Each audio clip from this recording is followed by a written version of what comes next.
Jussie Money, welcome to the show. Thank you for having me. This is really cool. Absolutely. How you doing, my friend? You know, I'm doing good. You know, it's been an interesting journey, but I like to stay on the side of faith and hope, and here we go. Keep hope alive, right? Creativity, isn't that what that's all about? Keep hope alive. Yes. Yes. Well, you know, it's been a very interesting past couple of years. I haven't seen you probably in a couple of years. Yeah. And I think over that period, we may have done a little bit of recording. So, you know, for the people that are viewing this, walk us through a few things. First of all, tell us, how did you get your start in the music game? Take us way back. Way back. All right. So I was a music education major in college. Nice. I wanted to be a band director, trumpet, primary instrument. Where'd you go to school? University of Wisconsin, Whitewater. Okay. Warhawk. Okay. Yeah, marching band and all. I was really into education. Right. Okay. To me, a performance degree was like, well, you know, a really, really awesome teacher can still perform, but a performer cannot teach without the certificate. And Wisconsin's a good education-minded school, which was interesting. This was 1997, 98, and they all warned us of the arts being cut out of public education. It was like they had crystal balls as to this. And as the youngins, they were like, get your union game on, get it strong, you know, because this is going to be taken away. And we were all band nerds going, I remember laughing, going, no way, you know, because marching band was huge. Even when I was in Florida and the schools had no money, marching band was right there next to football because we did good with awards and it brought good, you know, things to the school, I think. And I mean, I'm sure you were in band. Absolutely. So you're originally from Florida? So I was born in North Carolina, was in Florida, and in 11th grade, my dad had married a woman who had family in Wisconsin, and we moved up there. So I had to start high school all over again, which was challenging, but at the end of the day, it kept me focused on music, you know, getting uprooted from all the bad things and, you know, a young man can be involved with, I would think. I was still in band, was my primary in Florida, but I had nothing else but music. So I think I kind of got really hard into it. It's why I chose that over the military, going to college. And wanting to be a band director. My grandpa was like, you know, if you want to prove to me you can play the trumpet, you got to learn. I can't get started with you. That was his jam in World War II. Okay. So at high school, I learned the heck out of it, sang it, played it. He goes, Bunny Berrigan, that was his version. Oh, okay. Like, you gonna learn? That was my favorite trumpet player. And I'm like, all right. Yeah, that was way back in the day. Yeah, and when I did that, it was in his living room. I played it for him, and he was like, okay, you go to college. You know, you don't need to go in the Army. But sign your selective services card. As long as that's all in order, then you can go play music. Gotcha. So you're a trumpeter. I am. What other instruments do you play? A lot of people know you play trumpet. What other instruments do you play? Keyboards, loosely. I'm not, you know, in the reggae genre, the rhythm, it's called a bubble, that the organist would play, and with skank, and I do have a knack for that, and I was able to carve a little niche out of myself for that, but I'm by no means, you know, a soloist, right? I can hang, and Dizzy Gillespie said, to play trumpet, you got to know a little piano and the basics. Absolutely. So I think all instruments. Yeah. You know, Miles was a school of that thought, as well as, you know, so many great musicians in jazz, but a lot of other genres as well. Yeah. Apparently, Vic Spiderbeck was a heck of a classical pianist. Yeah, and that was back. I mean, again, we're going way back with that. He was a killer band leader from what I've studied back in the day. So who are some of your major influences on the horn, or just musically in general? So Louis Armstrong, numero uno. There's nothing. I think Pops is, you know, that's top of human levels for me. I'm Southern. I think to me, it's never been about, especially for me, I was lucky where I grew up in the South, it was about rich and poor, truly, you know, and I was real lucky in that regards. I didn't have, you know, I had a very mixed base as a youngster, and this is in the 90s, so, you know, there was plenty of that going around, if you will, but music always taught me. What was interesting is I went from that to reggae, which doesn't really have any connection at all, other than that it was just circumstances that brought me into the reggae world, but similar in the sense of, like, it's about what you do, it's about that sense of who you are, maintaining individuality, yet being part of something that is ultimately about music, I think, first and foremost, but that's defining of the whole culture that it surrounds. Sure. You know, food, clothing. Absolutely. Even though I don't look like a Rasta. Absolutely. Absolutely. Now, you know, in the industry, you're known as what they would say as a sharp-dressed man. Where do you get your game from? And do you think that's essential for the musician of this era? So, okay, number 2 for me would be Miles Davis. Okay. And there's a point when Miles said that, you know, I think they all were like, we look like investment bankers, so they started getting real freaky with their fashion. Uh-huh. But look at what the music did. You know, here you have bebop, which is, in jazz in general, is an interesting genre because it's played in like the highest hoity-toity country club you could ever imagine, and yet it's like born out of, you know, the opposite of that. And so there's, in jazz, I believe the word itself means fornication, you know, and so there's this cool American part of it where it just touches everything. And reggae kind of does that too. I mean, I was in an upstate New York reggae band. We were playing Cornell University fraternities. Nice. You know, and so that's when I was like the same thing. You know, we're playing this music that's from the worst part of a third world island nation in the Caribbean.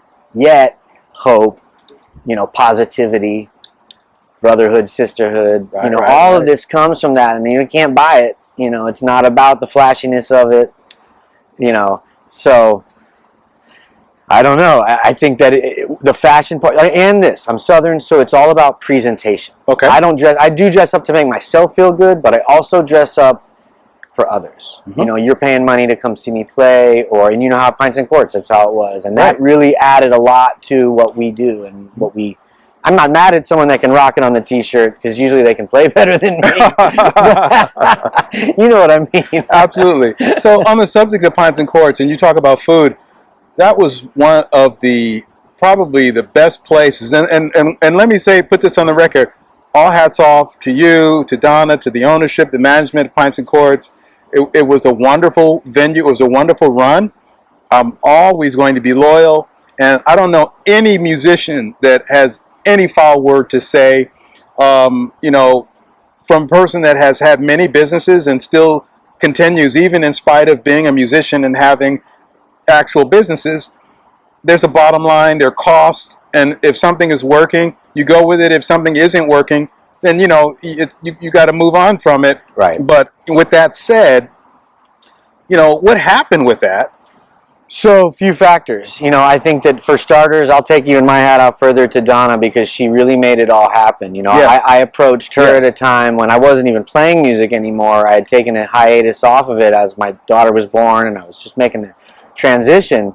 And you were already playing there, you know, and what started as this really amazing opportunity really grew quickly into something that was solid and something that, you know, even if there was 10 people there, I had more people come and tell us on a regular basis that they'll pay money to drive to LA and see something that's a quarter of what we were able to provide for free every weekend. Right. You know, and the sinking ship of, you know, the location, you know, even though it was a great, huge parking lot, and a lot of times that's an issue.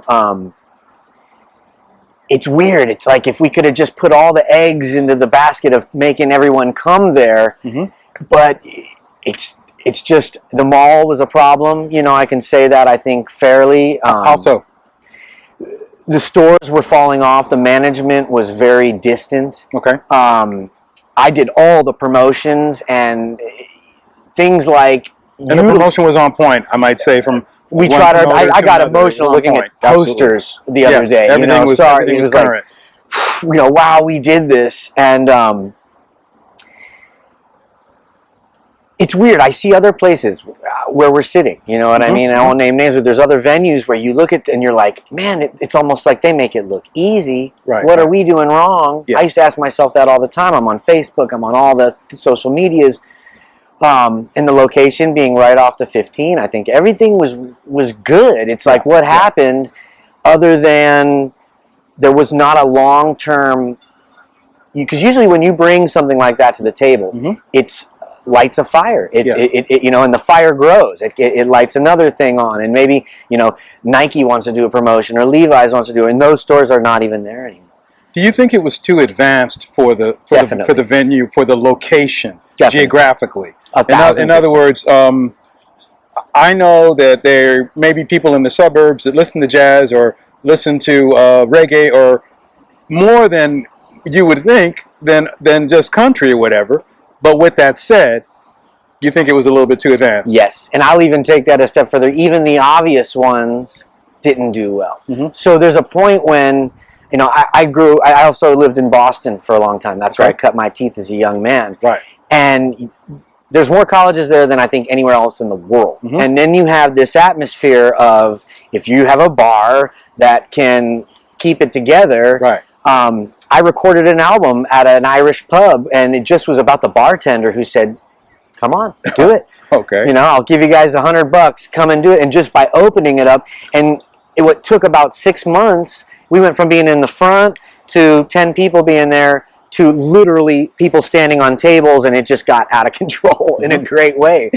And I kept opening. You know, I used that entire template to put into effect at Pints Quarts, but man, we had some great shows. We'll always have the videos. We were actually looking through some of the old ones, and that Rolodex is still there. You know what I mean? I think even with everything that's happened, I just went to my old drummer's kid's birthday, you know, and everything's still nice. It's like we're all ready to go. What is on the drawing board for a new version? So, a few things. There's the business aspect of it. I mean, running a restaurant is extremely tough. The circumstances on really how everything really ended were kind of like a cutthroat business thing that sort of backfired. And just, you know, especially with a restaurant, it's weird. You know, some of the best ideas, some of the best menus, some of the best, they don't make it. And then, you know, someone with just some bankroll or something that can kind of float them weathers the storm. Pints Quarts truly was a mom, not even a mom and pop, just a mom operation, and she was all in. Well, it was definitely wonderful. And again, for the record, I'll always be loyal to what you know, Donna created or took over. I believe it was sort of in existence by some other individual, but it was great food, great vibe. And it was a wonderful place to be an artist and to have a residency. So we're definitely looking forward to, you know, great things coming up at some point as we sort of get into this post-pandemic era. You know, every day we're hearing something a little different. You know, is it an uptick or is it a downtick? We don't know, but either way, it seems like people are getting more comfortable with things.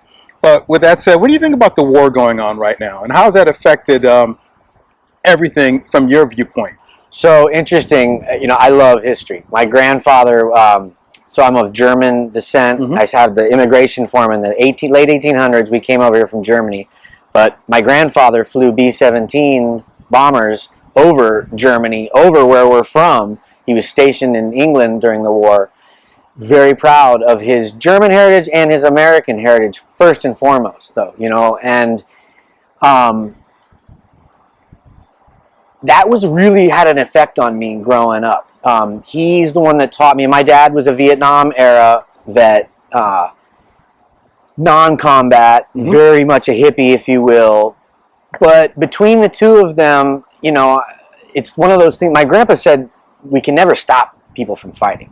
It's more about what are you going to do when the situation comes up to either de-escalate it, be a part of the solution, or be part of the ongoing problem.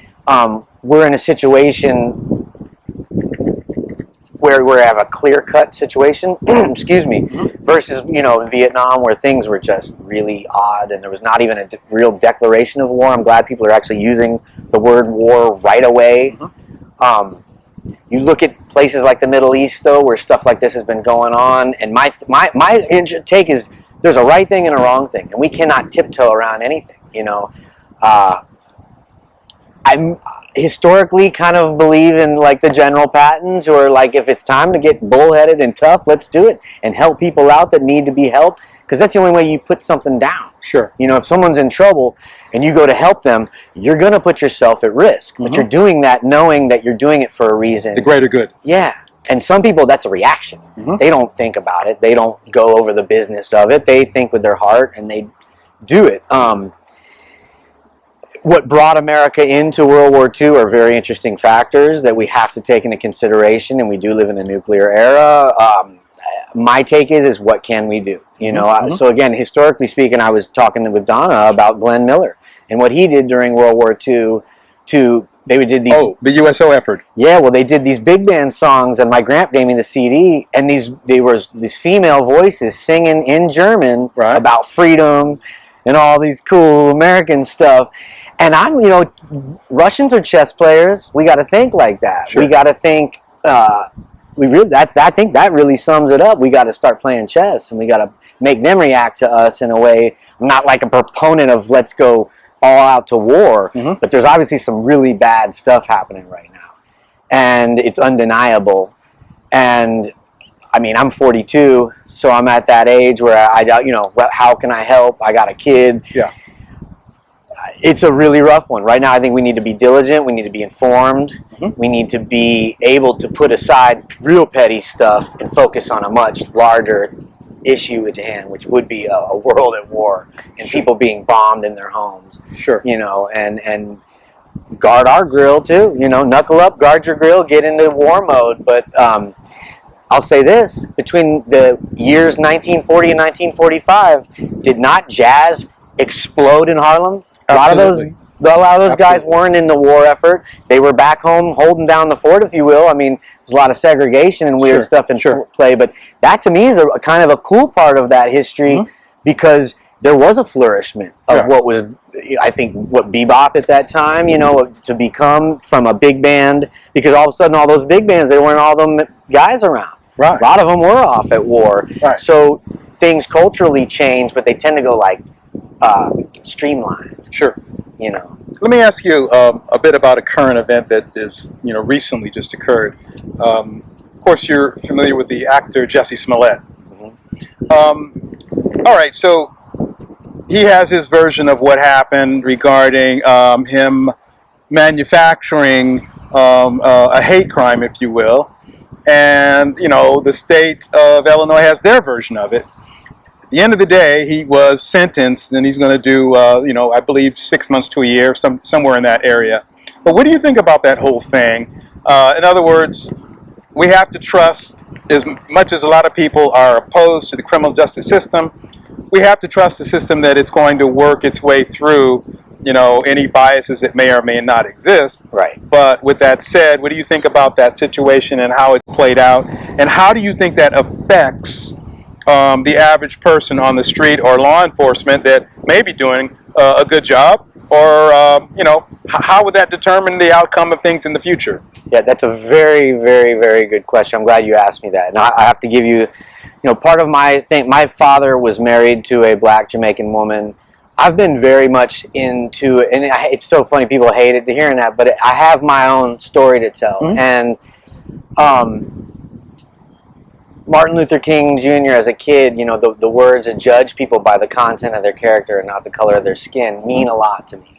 And you have a lot of situations where you have people who are even mixed race. You know, I thought that when Barack Obama was president, it was interesting that they didn't even focus on that he even had white blood at all. You know, and that's kind of something that could actually been used as a leveler to say, when will we actually judge people by the content of their character and not, because it does touch in on the little boy who cried wolf in a way that's like, okay, there is racism and it's not acceptable. I have zero tolerance for it. And I've experienced it from all types of people. You know, to me, racism is rooted in ignorance and nothing else. So any human can be smart and any human can be misinformed.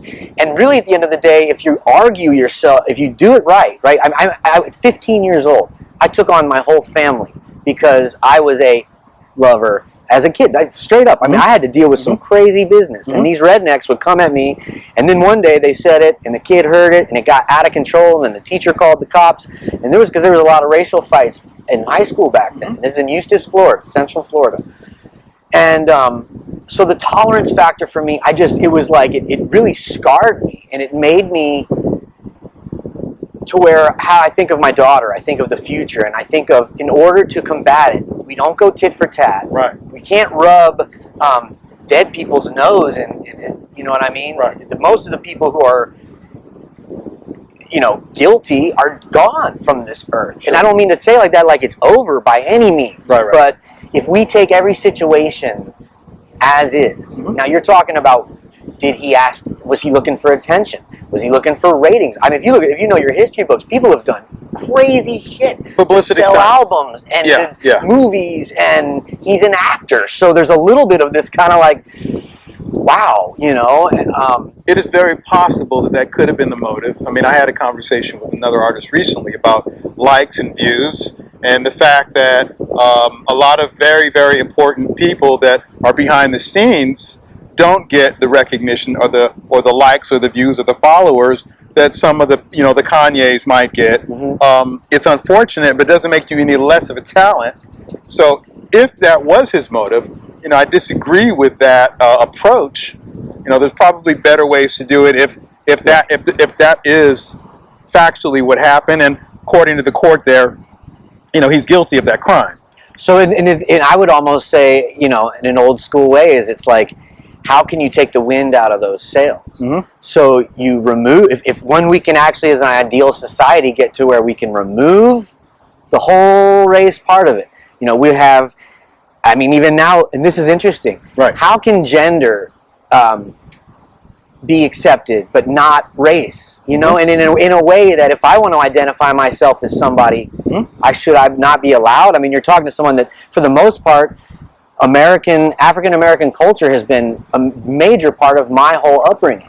Right. Not like I appropriated it or abused it. Sure. All those things I find just interesting, acknowledge it. But I want to talk about them. I'm not afraid to say, okay, can we take this a next step further? Because again, I've never had a problem on a personal level, and it's human to me. I think more people should have that level of confidence, and some would argue that the reason that there is this resistance or pushback of any sort of change is just fear. Would you say that is, I mean, what fear of what? Fear of being, it's weird. Right now, where everyone's a self-producing entity, and everyone is afraid of saying the wrong thing. Okay. But I know, growing up in like hip-hop culture and all of those things that teach you go against the grain and do the thing that everyone else is not doing, which is pretty much what I've done my whole life anyway. Right. I'm old enough now to say, okay, I'm from a very amazing time when music was really coming together. A lot of the hip-hop that I discovered as a teenager, and I searched what was sampled, became like my whole entire musical palette and spectrum, and what got me into everything else, and it was all because to go against the grain, to be the not doing what the herd's doing, you know, and if the more we can laugh that off, and that's how you disarm anything, really, we can get to a place where it really is about what you do. I picked up during the pandemic, I picked up Brazilian Jiu-Jitsu.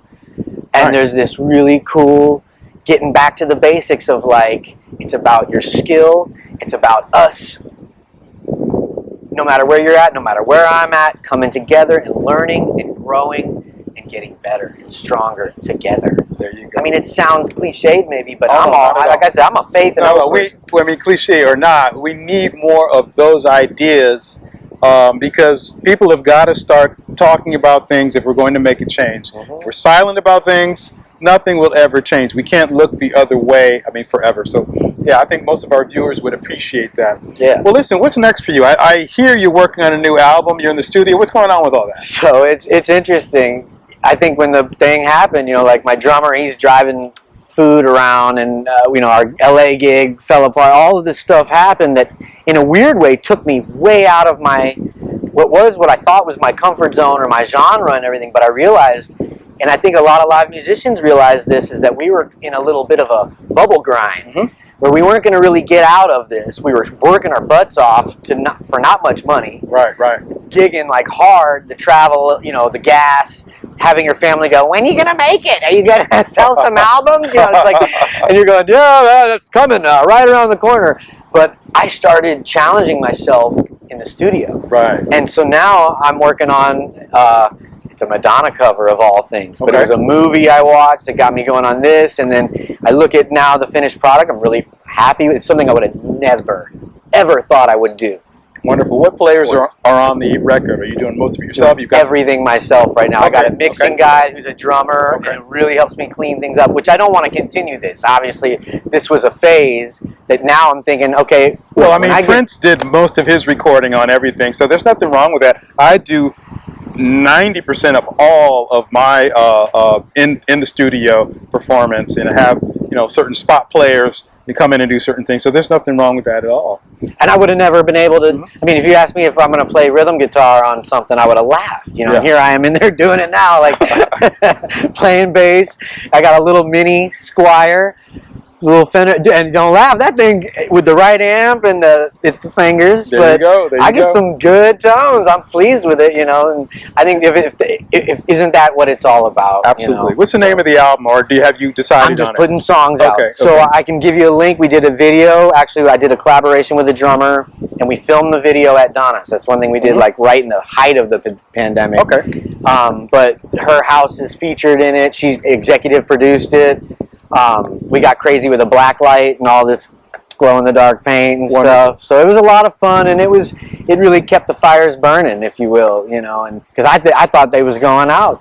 Cool. I got my guard card. I was like, what are we going to do? I don't know what I'm going to do. Yeah, a lot of musicians had to segue into doing other things, and you know, I think on one level that's good to be able to have something to fall back on, you know. But some of the people from the old school, like the Eddie Murphys of the world, it's like, you know, I didn't have to burn, you know. They had to make it, you know. Right. But listen, what would you say to this new generation? What would be your secrets of success for them to find success for themselves, whatever that might be?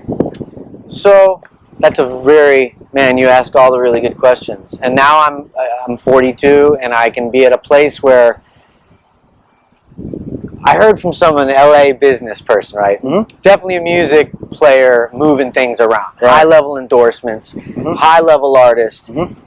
And he was like, there's no more respect anymore, you know? Forget about, he's like, we grew up on it, but it's a different atmosphere. And yeah, I can say, okay, things do evolve. Right. But there's an old saying, the lamp changes, not the light. Okay. And if I could say anything to young people is respect your elders in a way that they're not here to compete against you. Okay. You're in a position where technologically speaking, you have the advantage. But there was a time when the light bulb was like at the computer, you know, and we just have to take that into a little bit consideration, because we all are going to be old someday.